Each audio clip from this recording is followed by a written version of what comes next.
Hey guys, it's the Big Bad Evil GM, back for another story time. Today we are talking about how a coat changed my entire campaign. So, context first. This took place in my setting, Eramore. Now, Eramore is a setting in which the gods and the Mage Kings, the most powerful mortal individuals, fought each other. And the Mage Kings won. And they deposed the gods, either sealing them away or killing them in certain instances. So, after that, an individual by the name of Orinatus took control. He was the leader of the Mage Kings. And this leader, after serving for about 500 years, realized, I am doing exactly what the gods did. This is not what I did this for. So he just disappeared from the perspective of the populace.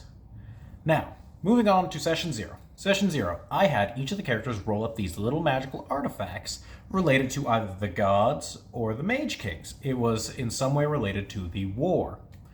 So, from there, nothing bad happened in Session 1 until the very end. The coat didn't even exist for the player characters at this point.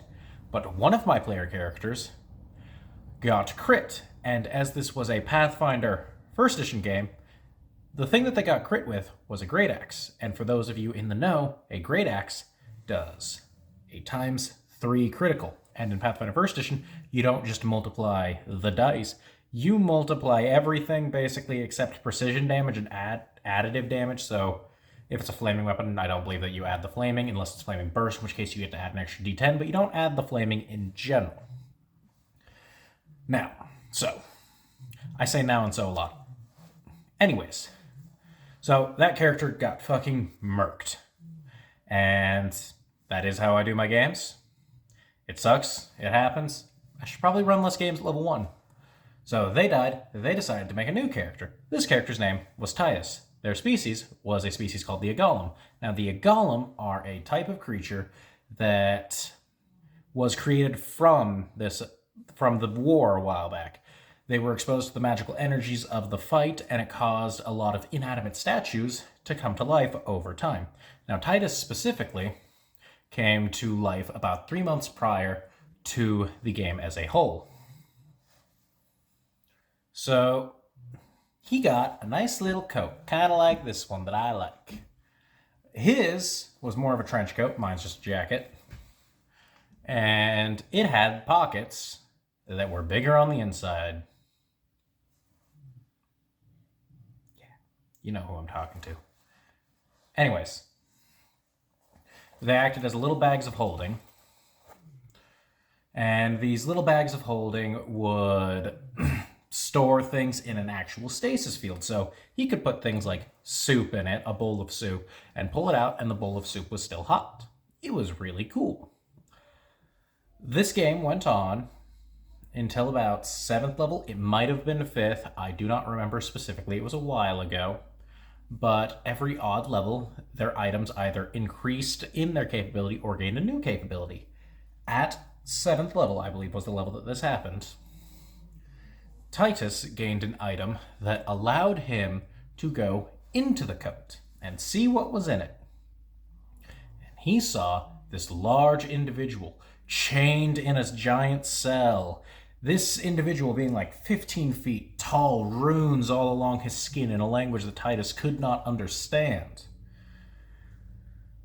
And so Titus's first response, as any notable player, and that fly really wants to bother me, but Titus, as any responsible player, decided, hey, I'm going to tell the other party members about this. And the other party members were just like, yeah, we don't believe you.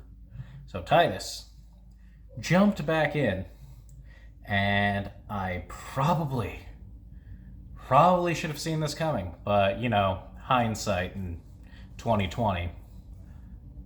Titus decided to pull out hair from this guy's beard really hard, and suddenly, even though this guy was in a stasis, his eyes began to open. And Titus saw that the world began to warp around this individual. Titus got the fuck out of there. showed it to the other player characters, being like, see, he's there. And then Oranatus showed up again. Oh, I got it. I gotta keep this video just because I got the fly in the middle of it now. That was awesome. So, Titus did that. And then Oranatus shows up. This individual that had not been seen for some time at this point showed up and was like, what is going on? And then he sees the coat and he recognizes it as the item that one of the other Mage Kings, an individual by the name of Zarin, was sealed in. Now, Zarin had a very specific story in that he had defeated a god in one-on-one combat. And he had absorbed the divine spark of that god. He absorbed the power of the god of destruction and war. So the player characters ran off to a bunch of different locations at Oranatus' behest. Oranatus was basically telling them that, hey, I can't go into these dungeons, I'm too powerful, and they're literally sealed for beings like me, but you guys are weak enough that you can go in there, and you can get the things that we need. What they needed to get were Zarin's weapons so that they could be sealed before the fight with Zarin, because Zarin could call them as long as they were on the material plane. So what they needed was even greater sealing, and the one capable of doing that was Oranatus. So he sent the players off to these different dungeons. The players beat the dungeons successfully. They won. Awesome. And then they went to deal with Zarin in the demiplane that Oranatus had created. Now the purpose of their plan for this demiplane was to cut it off completely from the outside world, defeat Zarin, imprison him using the imprison spell while on the demiplane, and then Oranatus would be stuck there along with any individuals that won the fight. So that's basically what happened. Second round of combat, one of the characters just outright died, because this is not a fight that they necessarily should have been doing at this point. The thing that I should be mentioning for the purposes of this story time is, this is a fight that I had planned to happen 5 to 7 levels later. They showed up into this fight like level 10 or 11. I expected this fight to happen at 15 to 18th level, somewhere in that range.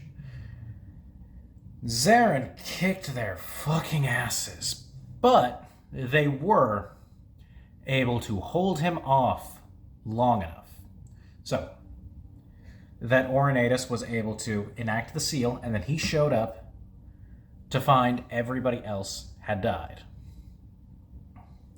He defeats the individual known as Zarin, seals him away, the demiplane is sealed, they're all trapped. He revives the 2 individuals that died after the sealing had taken place, Odina and Titus. Ironically, Titus involved in everything. So, what they did not know is that it was an imperfect seal due to the fact that Titus had gotten a little sword during his journeys. This little sword held the soul of a sealed god, and it was tethered to their body to a certain extent. So there was essentially a magical thread connecting the two, making it so that the sealing was imperfect. But that is the story of part 2 of the game, because we took a massive break after all the stuff with Zarin, because I was like, okay, this happened like way before I expected it to happen. I expected you guys to go on at least like 1 or 2 other adventures before it. This just changed the entire pacing of my campaign and turned everything into a rush. And that is how it changed my entire game. The main thing I can be thankful for in this case is that it taught me that I shouldn't really do that kind of stuff in the future. I need to be really careful about introducing bad guys and how I want to introduce them. If I'm fine with the players either dealing with them at an early level, or if they just wouldn't care about the players at that level, that's fine. But that was not this type of character. This was the type of character that would destroy everything around them. So yeah, that's the lesson. Well, that's the story. Not really much of a lesson to learn for anyone other than me. So yeah, see you guys next time. Like, comment, subscribe. See you later. Ooh, ooh.